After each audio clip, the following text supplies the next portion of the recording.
swag of a prize fighter. The antithesis of a firefighter. Arsonist, I'm a fire rider. Instant flame like a firelighter. So special with shows, I live out my flows. Can't walk in my shoes, can't purchase my clothes. Ice in my veins, but I never froze. Picture perfect, but I never pose. As a juvenile, I knew I bounced back. Got rated, had a plan to get my ounce back. Use cheese as bait, that's a mousetrap. Let me to the right person to pounce at. They selling dreams, I'm pulling receipts. Full force, we can't be beat. Got a dirty mouth, but the flow so neat. Keep your 2 cents, talk is cheap. The next topic we're going to discuss on Boxing Bros is the announcement of Josh Taylor versus Teofimo Lopez. Now, Josh Taylor was undisputed at 140 pounds. That cannot be disputed. But some may debate whether or not Teofimo Lopez was actually undisputed at 135 because he needed Vasily Lomachenko's franchise belt to have that designation. So here we go. This fight is being made former undisputed versus former undisputed. Actually, yeah, because Josh Taylor vacated one of his belts, so he's no longer undisputed. So yeah, former undisputed versus former undisputed. I'm turning it over. Disputed, undisputed. You know what I'm saying? Yes, former undisputed versus disputed, undisputed. G, what's your reaction to the announcement of that fight? Nah, I actually like that fight. But I thought Josh was saying he can't make 140 anymore. So is it gonna be like a catch weight or something? That's a good question. I can look it up while you go. Yeah, so like, cause if he can make 140, my money will be on Teofimo because I think he'll have to struggle to make that weight, and that might affect his performance. But if they could do it at like a heavier weight, hey man, I think it'll be a good matchup, you know. And I believe Teofimo only had like one fight at 140 thus far, right? Yeah, one fight. Yeah, so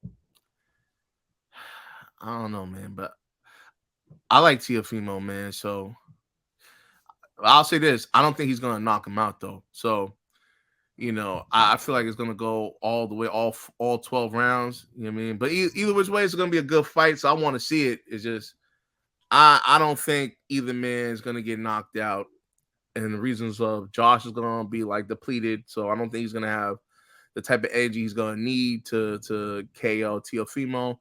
And I don't that it seems like as Teofimo has moved up in his career, that punching power is like vacated. You know what I mean? So I don't know, but nonetheless, it's still a good fight. 2 big names. So I think 140 needs this fight, you know, because 140 seemed kind of like a ghost town, really. So, you know, 135, it seemed like 135 is getting all the action. So it'd be nice to see 140 coming back. So this is a great fight. All right, TBE.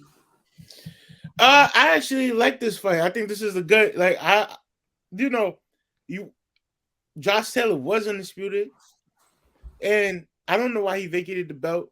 Well, he vacated the WBA belt. Did he vacate 2 belts or 1 belt? BoxRec has him listed as the WBO champion only. So he vacated his belts. I don't know why, but it's a good fight for Teofimo, and it's the undisputed versus the undisputed, or the disputed undisputed, and I like it. This is what I want to see Teofimo do. I still like Teofimo as a fighter. I just didn't like how he handled beating Loma and then losing the Cambosis. But you know,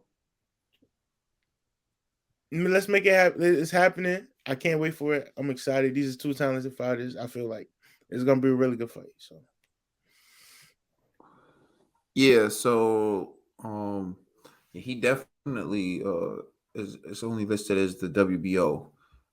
It looks like the fight is taking place at 140. For those of y'all who don't remember, he had a controversial decision over Jack Catterall. And that fight was supposed to have a rematch, and I believe Josh Taylor said he got injured, and there was some controversy surrounding that. All I can say is the fight is a great fight. To me, this fight would have looked a lot better a few years ago when Josh Taylor was undisputed and Teofimo Lopez was disputed, undisputed. And before Teofimo Lopez lost to George Kambosos, and Josh Taylor had that really close fight with Jack Catterall. And of course, Teofimo Lopez wasn't able to avenge his loss to George Kambosos, and Josh Taylor got the victory, but people still question whether or not he deserved it, so that hurt his stock as well. Although there are those dark clouds lingering over this fight, it's still a pretty good fight. Teofimo Lopez, he stopped Pedro Campa, and Pedro Campa just gave Brandon Lee a really tough fight last night, and a lot of people felt like Pedro even deserved to win. So that's a feather under Teofimo Lopez cap. For Josh Taylor, a lot of people are questioning him. I haven't seen Josh Taylor in the ring in a while. I haven't seen him in the ring against a guy the caliber of Teofimo Lopez, with respect to Jack Catterall. So I'm looking forward to seeing that fight. Although he did beat Regis Prograis, I mean, some people would say Regis Prograis is the caliber of Teofimo Lopez, but not to me in terms of talent. So we'll see how that fight plays out. I look forward to it. I hope we get the best version of both fighters. I still don't know which way I'm leaning for this fight.